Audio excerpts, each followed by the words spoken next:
Assalomu alaykum qarindoshlar. Men burun guvohlik bergan, yaqinda oilam to'g'risida ozroq yangi ma'lumotlarga ega bo'ldim. Shunga qaytadan guvohlik bermoqchi. Ismim Ömer Yusuf, Makit naisidan.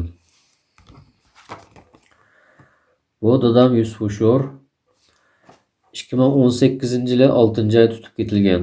Hozir hayotmi, vafot qildimi, turmalardimi yoki tarbiyalash lageridimi, uni bilmayman. Bilan ansiraydiganim, dadam ilgari diabet kasali va yuqori qon besim kasalligiga giribdor bo'lgan. Turma yoki tarbiyalash hayotiga uzun muddat bardoshlik berilmaydi. Tarbiyalashga ehtiyoji yo'q. Turma qamalg'idek bir gunohim yo'q. Bu akam Muhammed Emin Yusuf 2017-yili 3-oyda tutib ketilib, 7 yillik qamoq jazosiga hukm qilingan. Bu singlim Reyhangul Yusuf 2017-yili 3-oyda tutib ketilib, 14 yillik qamoq jazosiga hukm qilingan.